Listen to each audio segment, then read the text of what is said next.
Hello, this is a message for women and girls, but it's not less important for guys. But it is important for women and girls, and I will explain in a couple of minutes, but a short introduction.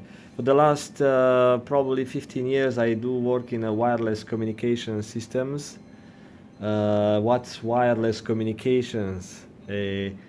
They are systems that use radio waves, like invisible waves that travel through different mediums, air most of the time, air, and they carry information. Could be your voice, could be your image, could be data, could be sensors. And it is a more economical way than running wires between the systems and devices. And people use radio waves when they broadcast radio. That music that comes on the phone line comes from a radio station and is being broadcasted here on the mountain, one of the mountains, probably Mount Seymour, through an antenna tower. And from the radio studio, somewhere in Vancouver in the city, they use a radio links, like a system with an antenna that is pointing towards the mountain tower somewhere, using very, very high frequency, generally microwaves, and is broadcasting those programming, the music, whatever you hear on the radio, to a tower, and from that tower is being broadcasted back to the city for a larger audience. So that's the way you receive these radio stations. Some radio stations have the antenna right on top of their own buildings, and they have a high power transmitter, so they can cover hundreds of kilometers radius. Other radio stations are lower power, and they have a shorter, like a smaller area of coverage. Now you have cell phones that have built-in antennas. If you didn't know, now you know. A cell phone has at least 3 antennas built in. At least one for cellular communications. They use generally 2 or 3 for different bands, frequency bands, because the modern cellular phones, they don't transmit on only one frequency like old days. Now they use different bands, and each band they use a special technology that change frequency all the time. It's like a spread spectrum type. So it's a special way of encoding the signals to not only to broadcast more people in the same frequency group, but also to prevent eavesdropping, like people listening to those secure or less secure but private communication, to prevent people intercepting those radio signals and decode them and recreate the data, or sneak into other people business data or people personal communications. So the cell phones use, like I said, but 2-3 antennas. They use also another antenna for their Wi-Fi radio. So inside of the cell phone, generally you will find a radio, a Wi-Fi radio in 2.4 gigahertz or 5.8 gigahertz. And you will find another antenna for Bluetooth communication, which is about 2.4 gigahertz. So those are very, very high frequencies. And so I do work on this type of communication for so many years, and I do work with high power devices, like hundreds of watts, lower power, very low power, but most of the time I do deal with, let's say, 4 watts devices. So that's one sample. So what this device does, take your voice, which comes from your thoughts, from your mind, and is being converted into sound waves. So moving the air, vibrating the air creates sound waves and reaches a microphone inside of this box. And this microphone converts the sound waves. So now your thoughts are being converted into sounds and then through this microphone into electrical signals, right? And then those electrical signals reaches some encoding circuits and convert those signals into electric signals, variables. Electrical signal could be encoded, could be just analog signals according to your voice level and frequencies, and then is being modulating a radio wave. So there is inside is a generator that generates radio waves, and when that generator connects to an antenna, which is like in this case just a stick, like a piece of wire inside of this rubber tube, those radio waves are trying to escape because that antenna is like a leaky pipe. So if you have a sewage or water into a pipe and the pipe is open at one end, that liquid is going to come out. But it will not travel long distances. It will travel maybe a meter or two, right? So you still can communicate with shit. You can put shit into a pipe, and with high pressure, you can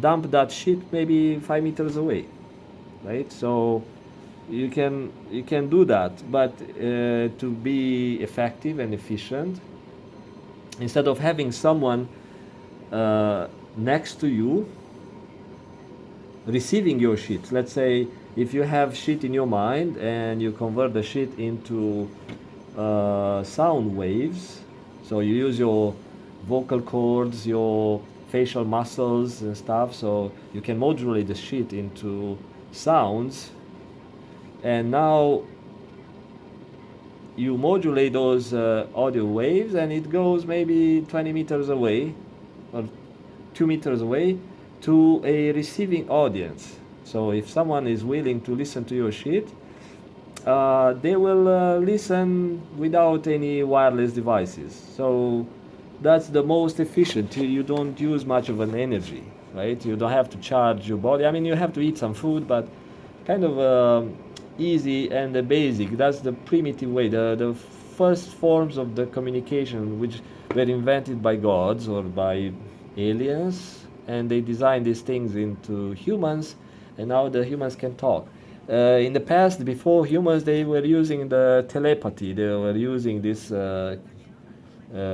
creatures in other dimensions. They were talking telepathically, but because we live into a material world, we use particles, and so those energies are being converted to something that we sense as particles and atoms and molecules and stuff. So we can live a different type of reality that's designed for us, or we are designed for that reality anyway. So but if you let's say don't want to use sounds, you can use the shit. You take the poop and mix it with some water and put it in a high pressure pipe and shoot it somewhere far, maybe 20 meters far, and if someone is in that range, right, that person can receive your shit and can analyze it, oh yeah, that was some swearing or that was some anger.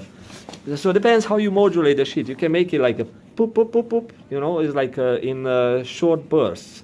So the person who received the shit will decode it like oh yeah, it looks like a sheep shit, like or like a rabbit shit. Okay, so what the rabbit do, why the rabbit do this. So the person can give an interpretation to your shit. The same with the words.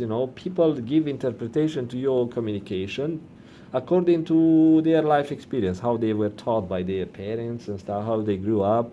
Maybe they grew up in a country where the sounds have different interpretation through we call it human language. So in a case, so I do work, I can talk about that topic for a couple of hours, but I'm going back to the wireless system. So I do deal, let's say, almost every day with this thing. It's like a 4 watts radio waves that comes out through an antenna, which, like I said, is like a leaky pipe. So those radio waves are reaching the antenna and now are trying to escape.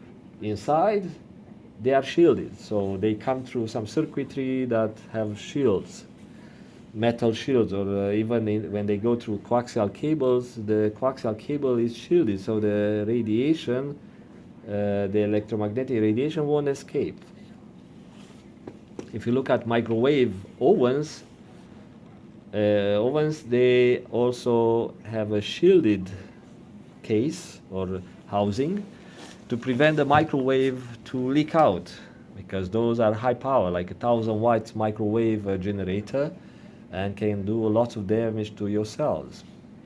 Cell phones have, in the past, they had like 20 watts cell phones mounted in cars because they are so big. They were so big. I had some of those, like different old models, 20 something years ago. Even when I got to Canada, I saw some of those in a second-hand stores, electronics section. They had some old, very old stuff. I've been into a police museum, and also they had some of those cell phones on display. And also, after a while, they made the cell phone technologies. They condensed those into smaller units, smaller boxes. So they were kind of a big size. Even the walkie-talkie, the cops' walkie-talkies, and the ambulance, and generally those people who were funded by the government, they could afford to buy that type of technology those times. And let me show you, actually, without showing you the company I work for. These are old style of wireless devices, pagers and stuff. So somehow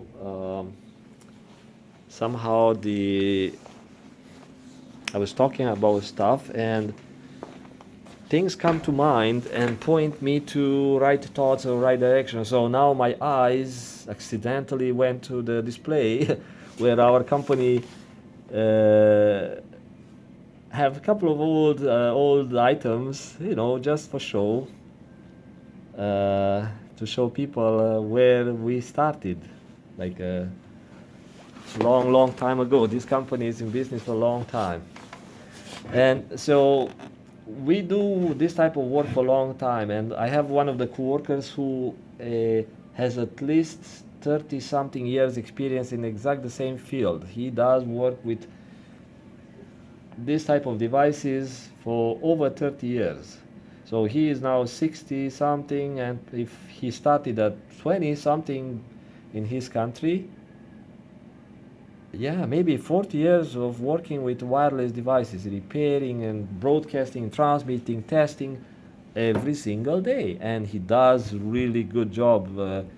He is very productive. He does fast repairs. So if he is repairing so fast, that means he has to test lots of devices like that every single day. And when they do test, I do the same thing. I do keep this thing next to my face, next to my brain. So guess what? I studied this trouble, this phenomena, and I could ask myself, is it safe? Is it dangerous? I look at people who work in my field. How many got sick? If it's any, I don't know any of those people who work in the wireless industry having cancer. I'm quite sure there are a couple of those, but I don't know if the cancer got triggered by this type of radiation. So I'm not in favor of using wireless devices close to your body. So this is a lower frequency device. Okay. Now, if I talk about cell phones are close to the microwave range. So there are cell phones that broadcast in 700 megahertz. There are other ones in 800 something, then um, they are in 2100, 1700, and now with the new 5G, probably are going to find a band in 5 gigs. I don't know. I didn't want to study that 5G technology. I don't want to get emotionally involved in that to make myself angry or thinking, oh yeah, you know what, these guys are bringing such dangerous technology using that frequency just because of the convenience, and they sell these concepts and the advantages of using the 5G technology because captures people who are gadgets lovers. They are in very large numbers, and then the people at the countryside, they don't really care about speed. I can tell you that. But guess who manipulate market? The people in the big cities. Those people who want more money, and it's a lot to push. It's a lot to push. So wireless companies, they uh, they have to invest lots of money into equipment, but because it's a race, whoever brings the 5G technology first, uh, they want to captive take a big slice of the market of those people who wants fast, the unhappy people who think that they are getting happier by getting faster movies and not having to wait for downloads and stuff. So if I look at the social category of people who really wants the high speed and who are not happy with the current technology, I would say those are people are those unhappy who will never get satisfied with anything.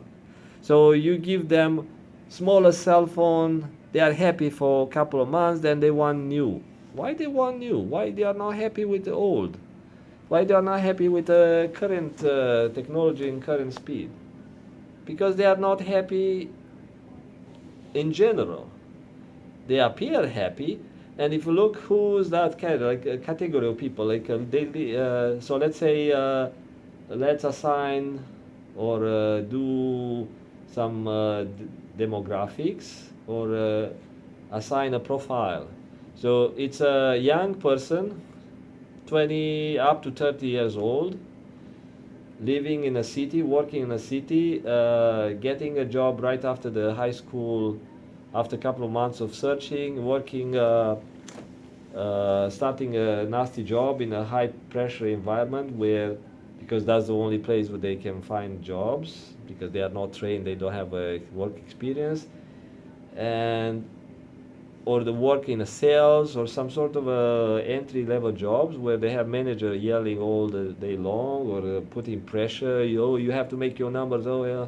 Or those people who are greedy, working in sales and trying to meet quotas that are being set by other managers who also are being pushed from the top up.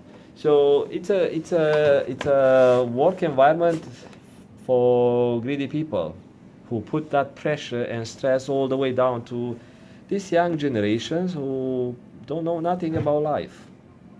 And they want some fun, they want some entertainment because they were trained by the parents to live with entertainment and no many challenges, because the parents were being exploited, lots of those being exploited, working hard, working their butts, uh, 8 hours a day or two jobs and stuff, and they did not have time for the kids. And now the kids did not learn what's love, they did not learn the human emotions properly, they did not connect well with the parents.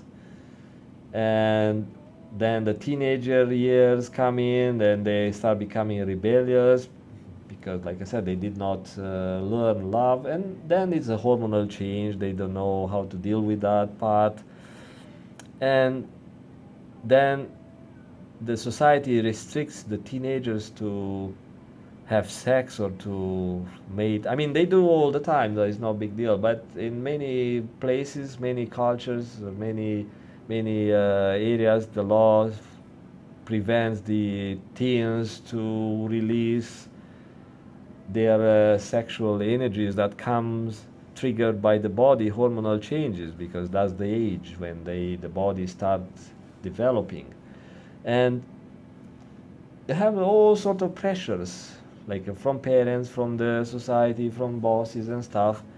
And these people need some entertainment, you know. So they got used to get whatever they wanted. They got toys, they got gadgets when they were kids. Now they grew up, they are young adults, and they want this and that and that. So that's a big chunk of this type of population who would want 5G and would want faster Netflix or faster download, faster music. Why would you want that? I'm telling you, because they don't know how to find love otherwise. So in any case, this very high frequencies. Even let's say if you are close to a cell phone towers, the uh, the cellular, it has a built-in automatic gain control and automatic power adjustment. Why is that? Mainly is to save the battery. It's not really to protect the user's brain, but is to save the battery power.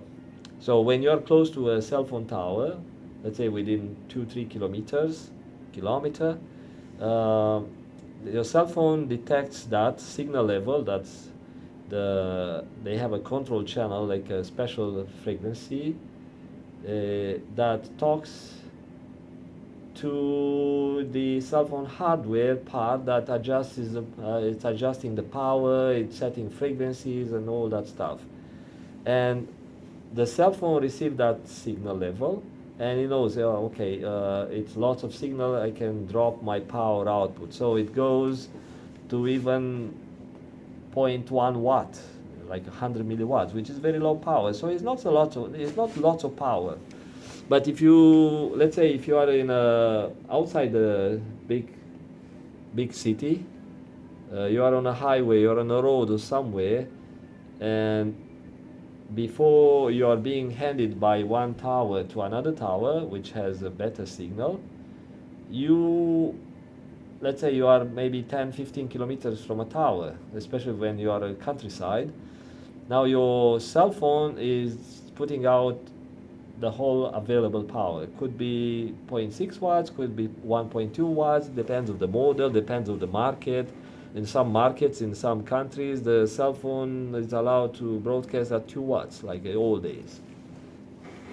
And but generally those 2 watts are in lower frequencies, because those are all the technologies, and it was very expensive to install very high frequency circuitry in the cell phones at high power.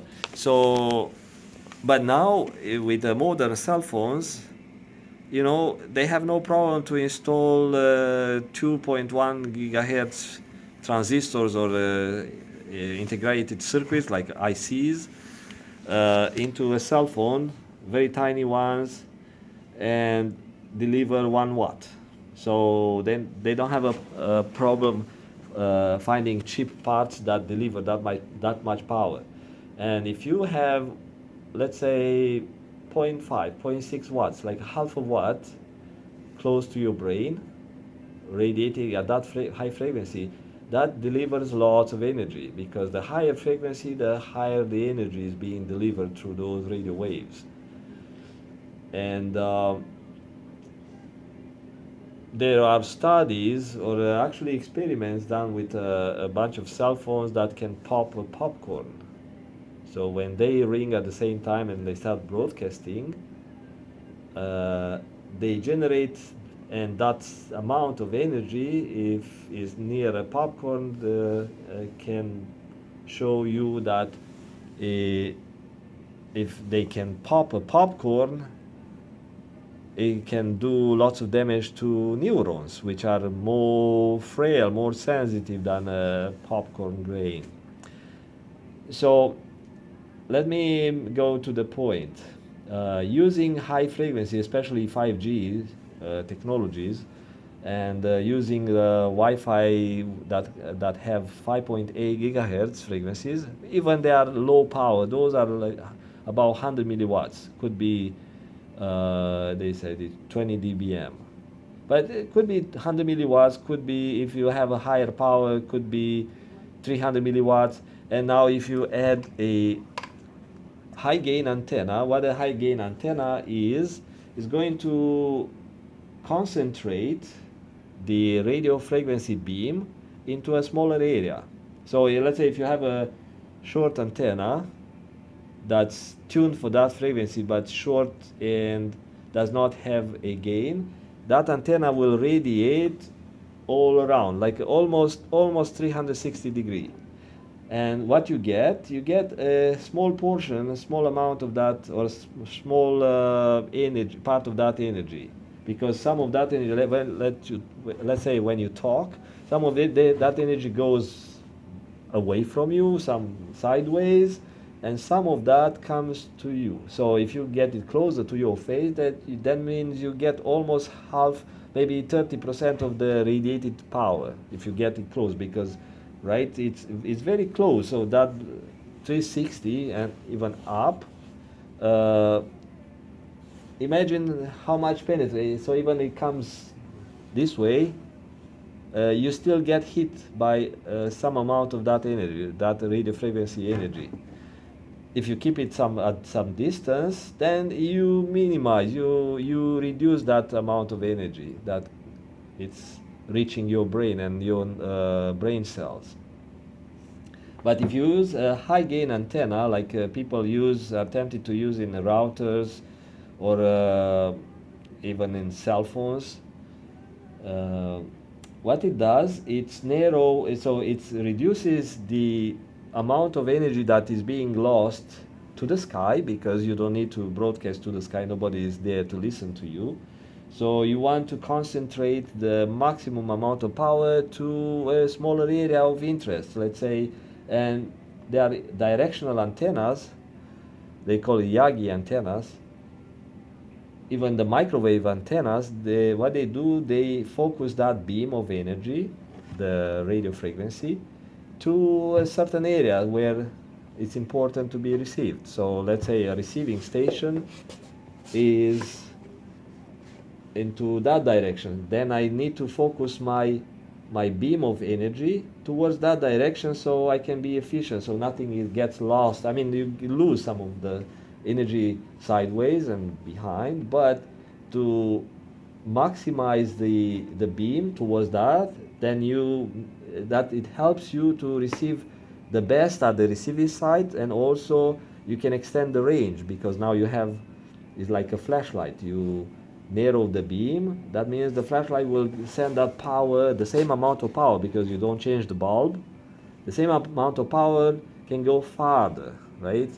So try that. You have get a adjustable beam flashlight and go in a forest or go in a dark place and widen the beam. Now the beam goes wide, but it's not that bright on a specific surface.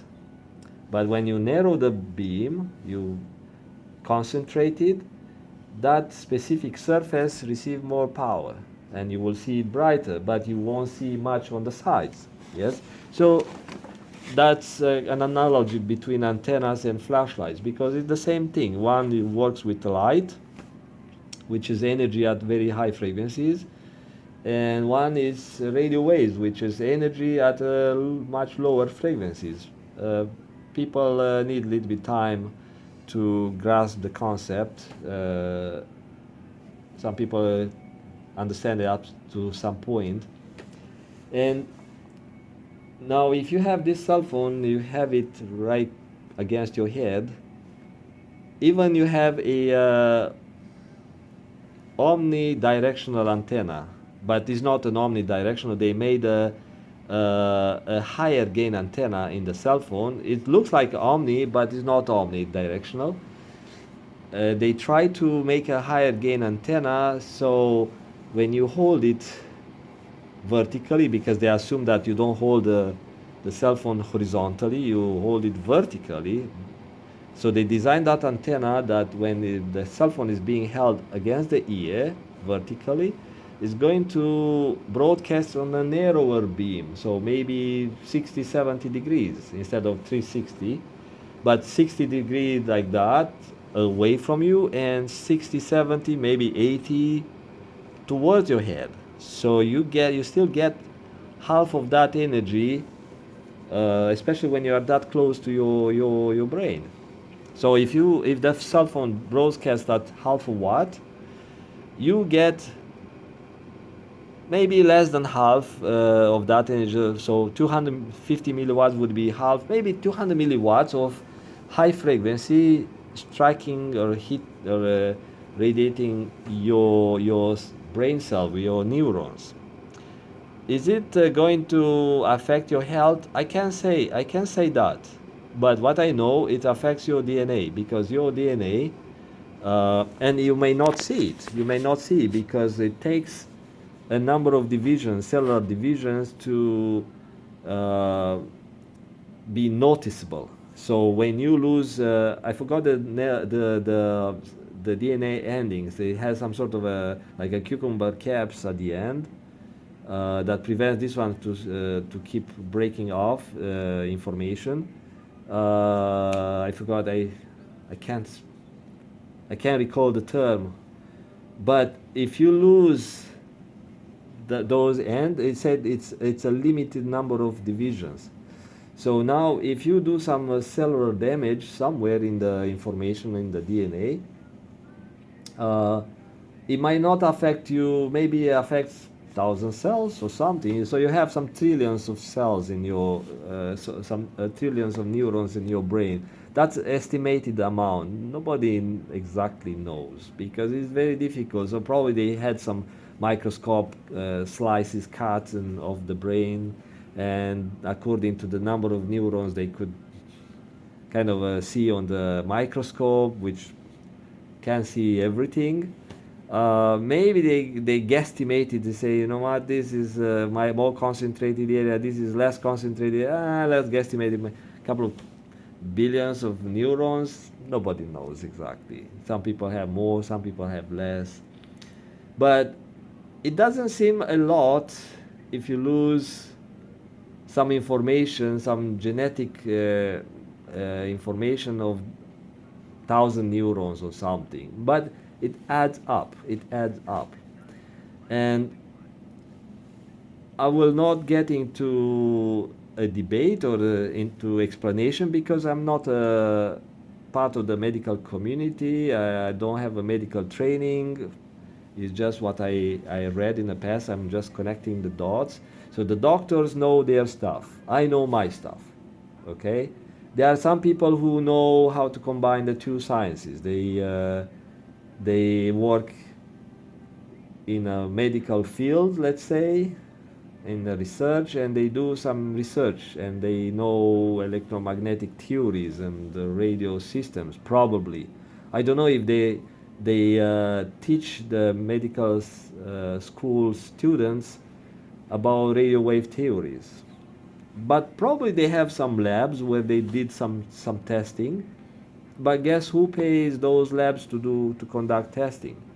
Okay, so who elect the governments? Who is pumping lots of money into the economy, right? Cell phone companies are pumping lots of monies, and everyone needs technologies and development, advancements, and stuff, because they claim that it helps with other discoveries. So medical sciences also rely on wireless technologies, but not all the time. But they do use wireless technologies, at least when they share information over the internet, when they share data between hospitals. Doctors learn using wireless devices, so it helps in a way.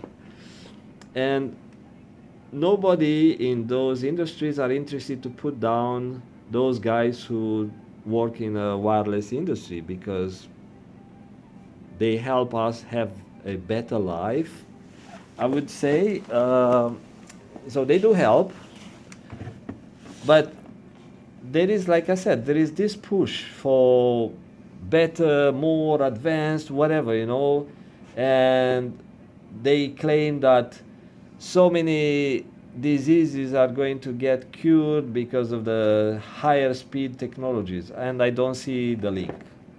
I don't see the link. So even, let's say, if I think wider, deeper, that the population growth is going to put higher demands on the medical community, and is going to require more sophisticated machines and faster technologies. I don't see why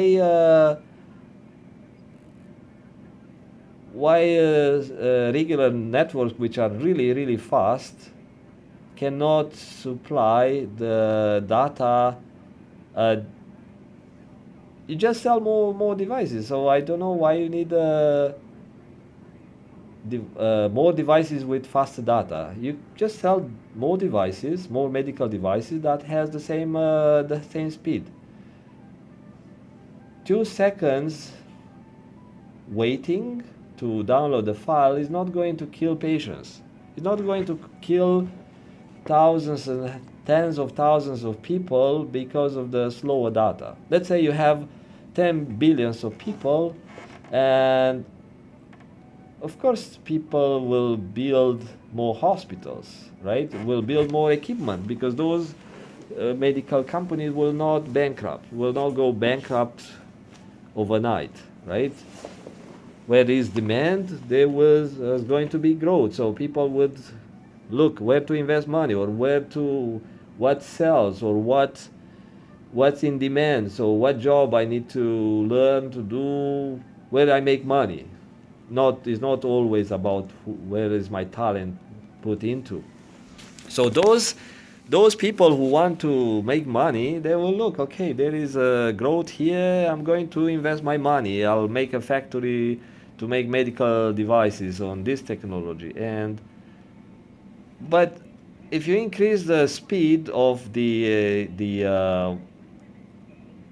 like increase the frequencies to deliver more data, or more faster speed, I don't see a big of an advantage with a demand, or a higher demand into the medical field.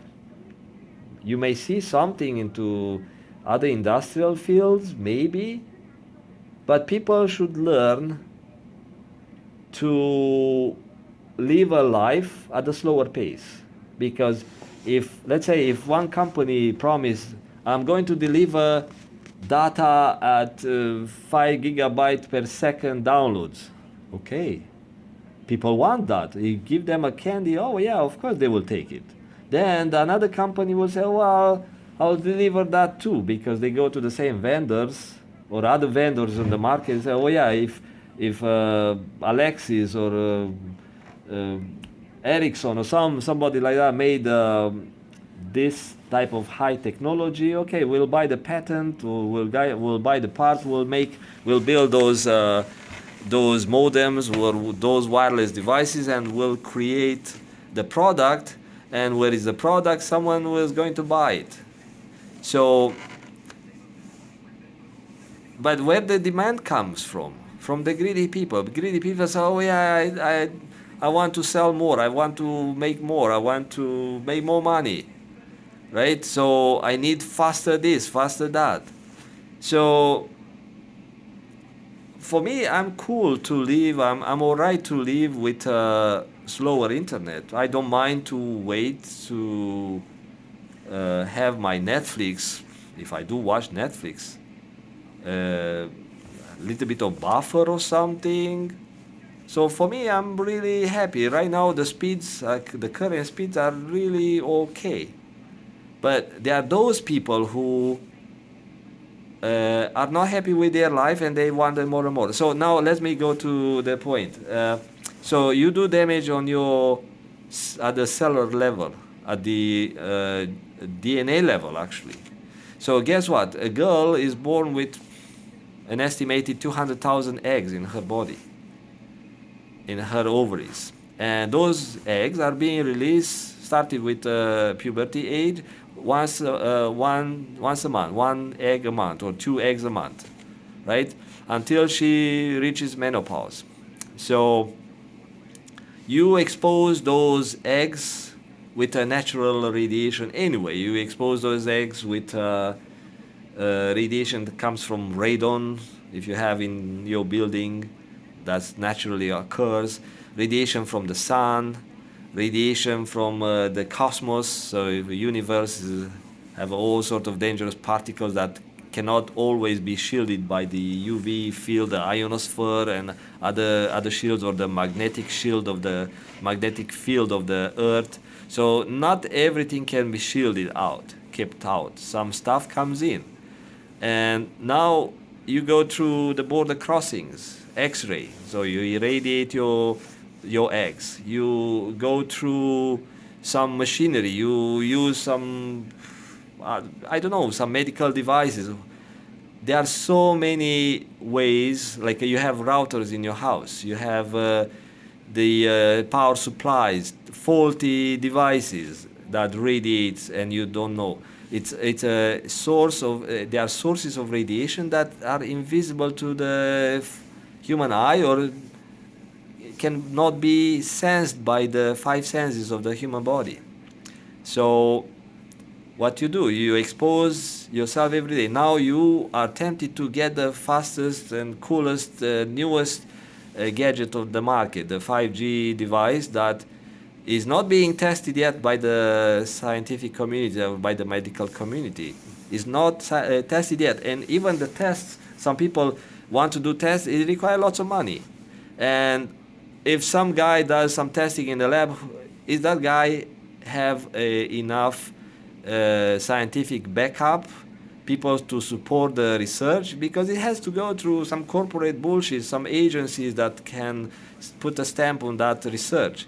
And you need lots of equipment in order to do that type of research, like at the DNA level. So would you want to carry faulty eggs in your body? Even one faulty DNA or a gene or something in the DNA can give you a child with missing eye, or missing or bad heart, or missing arm or something, because that information can be critical to a major organ. Some information are less significant. Let's say it's information about this fingernail size. Okay, so if the newborn has a missing finger, yeah, that's okay. He might get bullied, or she might get bullied in school. That's okay. It's part of life. But if the kid gets is born with a nasty malformation, the internal organ or something, because of that information, bad information in the DNA, how you prove is because of the cellular radiation? They cover their asses by giving you a statement, the FCC or Industry Canada statement, saying, you know what, yeah, this device complies with this, but exposure limits are like that, and keep your device whatever distance from your ear. Who reads those statements? Nobody. Okay, so that's my point today. If you want to take something or not, it's up to you. See you later. Bye bye.